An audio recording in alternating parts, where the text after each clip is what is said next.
Last year, I sat for somebody's 6-gram mushroom trip. In this video, I'm going to talk about how this came to be, what the experience was like, and what I learned. So this all started after I did my own 6-gram mushroom trip. And the person that I eventually sat for was curious about it, right? And they wanted to try it too. But it took maybe a year from the time that I did it to the time that they did it.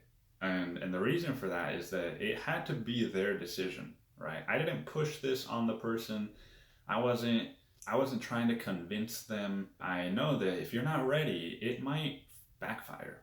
And so why it had to be their decision is that if you're not even committed enough to ask for what you need and to go out and seek it, then you're probably not ready for it. So to talk about what the experience was like, I'm actually going to talk about what I got right and what I got wrong. The first thing and probably the most important thing is that I need to be fully present. I cleared my whole day, right? There's no late night lunch with a friend. There's no meeting in the morning for work. There's no, I'm going to write for an hour today.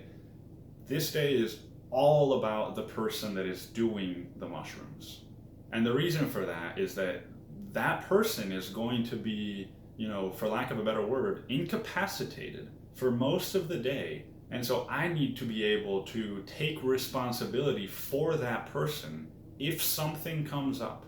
It's like if that person is afraid to stand up and go to the bathroom by themselves, I need to be able to be that present that I can walk with them and stand outside the door and, guide them through it if it comes to that. The second thing, and probably the most important, is to be trauma-informed and also psychedelic-informed, right? If I don't know what this experience is like, how dare me even consider sitting for someone else on it? And also, I have to understand trauma because that's what's going to surface potentially. So an example of that for me that came up with this person was somatic release, right? Their fucking legs started just shaking uncontrollably for hours. If I hadn't known what somatic release was, when they asked me, hey, why are my legs shaking? Is everything okay? I wouldn't have had an answer. And I would have freaked them out by not knowing what the fuck was going on. But instead, what happened was that they asked me and I said, well, here's how somatic release works. And it's actually a healthy thing that your legs are shaking. And then it was still uncomfortable for the person, but they're no longer worried that something happened to them that now their legs are never going to stop shaking. The third thing is to encourage the use of an eye mask. And so for these healing sessions with psychedelics, really what you want is to be sitting or lying down with your eye mask for as much of the experience as you possibly can.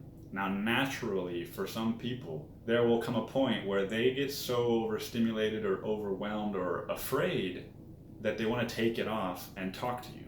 And so what that looked like for me was I had a chat with the person for about 30 minutes.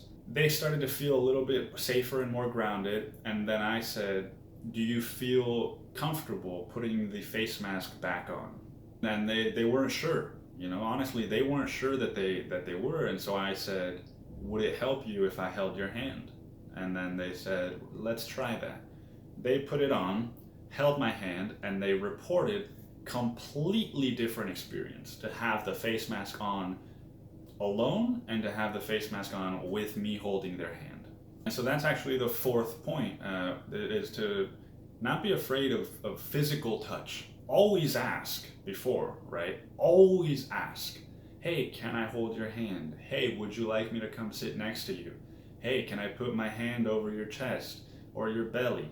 Hey, can I put my hand under your head or under your lower back? These things from personal experience, both sitting for somebody and being the person doing it, radically alter the experience for good. So what would I do differently?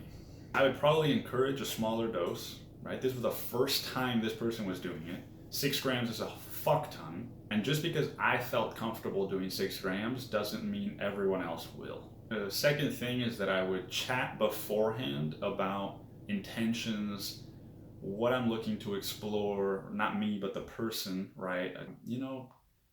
Get into that headspace. The third thing I got wrong, or that I would do different, is just to only do mindless tasks. Right? And this didn't really affect the sit this time. It was just something I noticed, like, oh, if things had gone a little bit differently, this could have really affected it.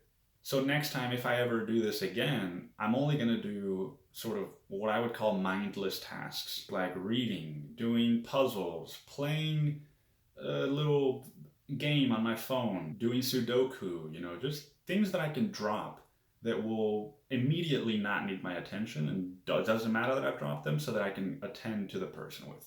Now, my two biggest takeaways. The first is that it's truly unpredictable what's going to come up for the other person during their session. And the second is that the most important thing as a sitter is that I am prepared for that unpredictable, that I am prepared for a potential fear response, right? This person might freak out. Psychedelics, man, they're not a fucking game. They're not a joke.